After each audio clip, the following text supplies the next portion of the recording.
Good morning, third graders. It's Tuesday, March 24th, and we're going to be reading another chapter in My Side of the Mountain. I wanted to say hi, Gus. This is my doggy, one of them, my crazy dog. But he might be in here kind of drinking water and looking at me and stuff. So this chapter is titled, In Which I Learn to Think Like a Pig.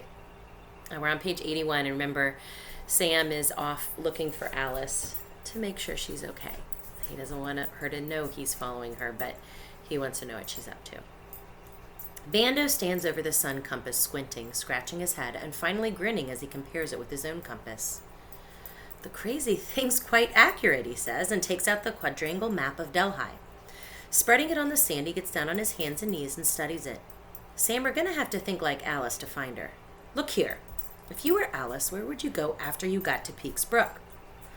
I get down beside him and imagine I am Alice as I read the map. If I were her, I say, when I got to the west branch of the Delaware, I'd follow it to the most powerful stream coming off the highest mountain and go up to it for a waterfall. Good. That's what I'd do if I were Alice. We're off. Walking into the sun, now a hand span over the trees, we follow the slow stream to Peaks Brook. This brook, which starts on the east side of the mountain, is vigorous and so cold it feels as if it were melted snow. I avoid wading in it and stick to its stony edge. Since it's only 2 miles to the west branch and maybe 15 miles to Alice, we go slowly, stopping to admire a handsome, almost pure white sycamore and an enormous eastern cottonwood as bigger than my tree. Bando lingers over a rock outcrop, and we are happy to see a swatch of rare bluebells. It was a hot day, and the icy stream cools the air. As we go, the brook plays pranks. Here and there it cuts through rocks, leaving no shores to walk on, and we are forced to jump downstream from boulder to boulder. In high spirits, we whoop as we leap. It's wonderful to be out on the trail. As we zag along, I practice with my sling, missing 18 times out of 20. Not good, but not bad. A wolf pack misses its prey 16 out of 20 tries. Finally, we go under the highway and railroad bridge and come out on the flats of the west branch of the Delaware. Now we got another problem, Bando says, looking around. Did she go downstream or upstream? She's going east-northeast now, I say. Where does that send her? Upstream, he said, after taking a sighting with his compass. Bando puts the map away and starts off. Let's not go yet, I say. The fishing looks good here. I'll get us some lunch. I catch 3 pumpkin seed sunfish and a catfish while Bando gathers tender dandelion leaves, chicory greens, and wild carrots for salad. At the same time, he looks for pig tracks. No tracks, he reports. I hope we're thinking like Alice. He takes a seat on a rock and watches me make a fire with my flint and steel. Maybe, he muses, there are no tracks because Crystal's a little pig and Alice is carrying her. I doubt it, I reply. Alice has been talking to this pig for months, and she wasn't a piglet when they met. Maybe we're just not on their course. I steam the fish and vegetables and violet leaves, and we eat by the river, admiring the fishers who dive into the water and come up with fish every time. Then we push on. Farther along, we come to the confluence of the Little Delaware and the West Branch, and Bando takes out his compass and map again. The West Branch will take us right through Delhi. Would you want to go through Delhi with a pig on a leash if you were Alice? No. Look at the map then, he says. We have a problem ahead. I see what he means. If we take the Little Delaware and avoid Delhi, we'll be way off course. The only other choice, as far as I can see, is to climb Federal Hill, and it's 900 feet, almost straight up. It's awfully steep for a pig, I say, but I'm no expert on pigs. As a matter of fact, Bando says, it may not be too steep. I read a well-researched book about 3 pigs who followed cattle drovers across prairies and over mountains on a trek to Montana. That's Bando for you. He always gets his knowledge from reading. Nevertheless, before making up my mind to climb Federal Hill, I tell Bando to stand still, and I spiral out from him in a wider sweep until I have covered almost the entire delta of the Little Delaware and West Branch. Bando!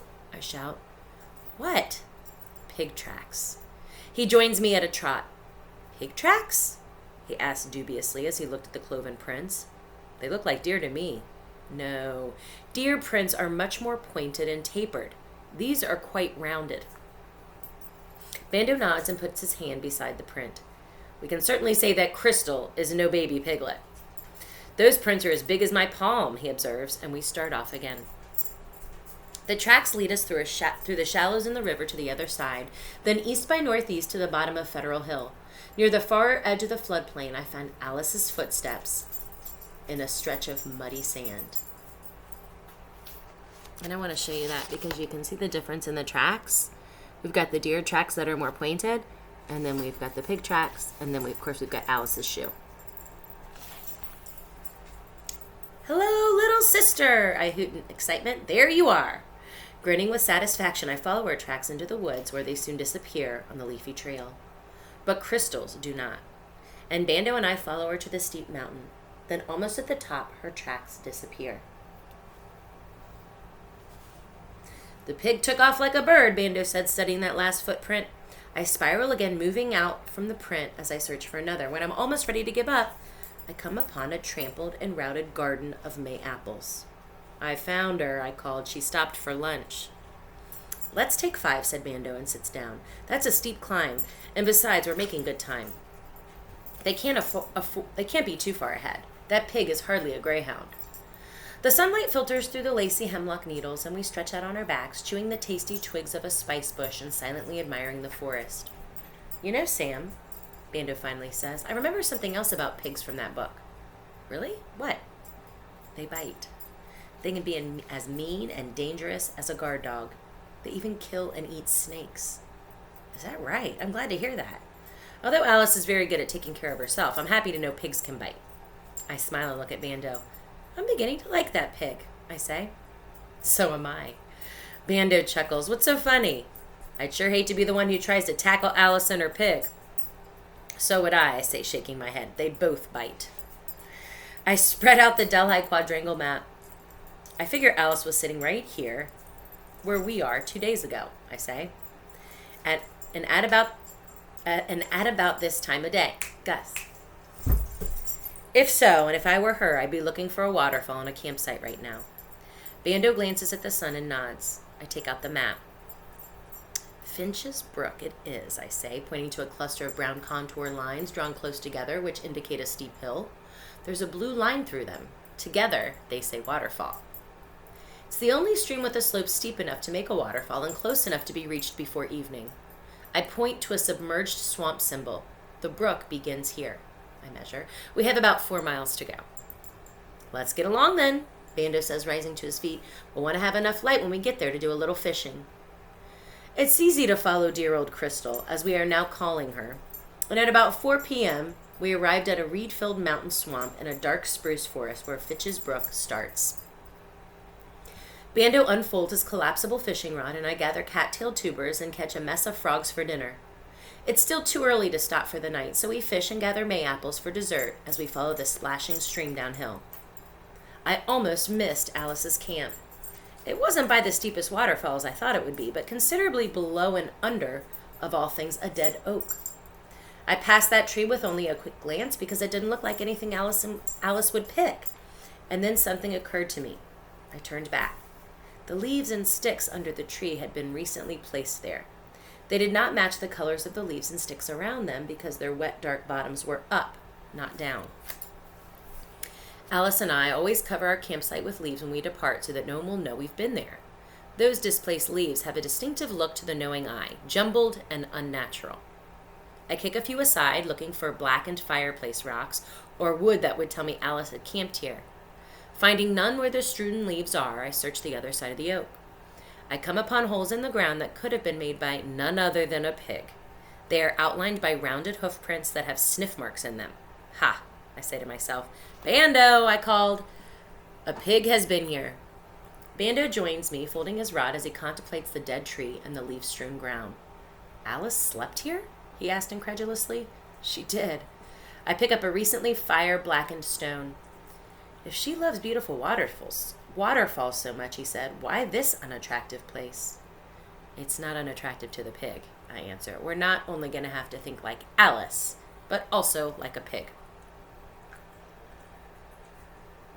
Got it, he says, and he picks up a half-eaten black snake. Pig kill, he said.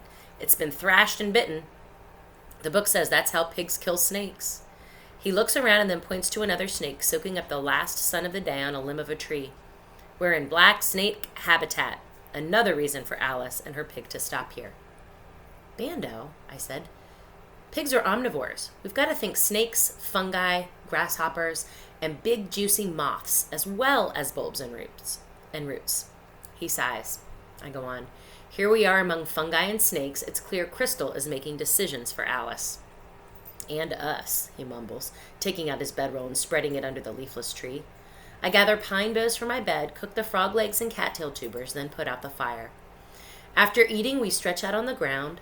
Gradually, the sky darkens and fireflies flash their love lights as the males rise through the trees by the brook. Bando? Yeah? We're doing fine. I think we'll find Alice tomorrow. Maybe, he answers. Trouble is, she knows where she's going and we don't.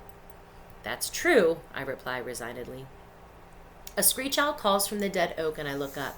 There's nothing so magical as a tree with an owl in it. The dead oak has come to life. The little owl brings Frightful back to my mind. Bando? Yes, Sam? Do you think it's too late in the season for Frightful to breed? We're way into June. It probably is, but the geneticists do amazing things today.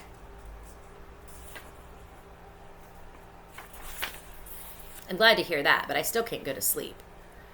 Bando? Yeah. Have you seen the place where they keep falcons at the university? The peregrine mew? Yes, I have a friend on the staff there. You got me interested in peregrine falcons, and he got me interested in the effort to keep them on the planet with us. Tell me about the mew. Well, it's an enormous barn that's divided into apartments for paired falcons. Each mew has a high wooden shelf that resembles a cliff where the birds nest in the wilds. The females lay their eggs on the platforms. Some pairs will mate in captivity. Others, like Frightful, who is imprinted on you, must be artificially inseminated.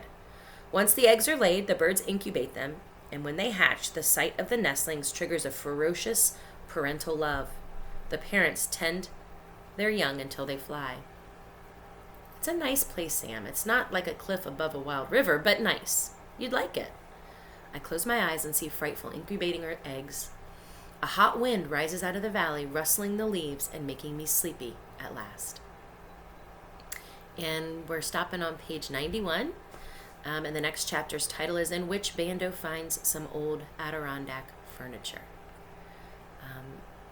Thanks for tuning in. Hopefully you guys are keeping up with the book. I will post some additional animal observations today. I am moving the butterflies to their screened enclosure today because their chrysalises have hardened. And I want to show you some of our once tadpoles, now frogs.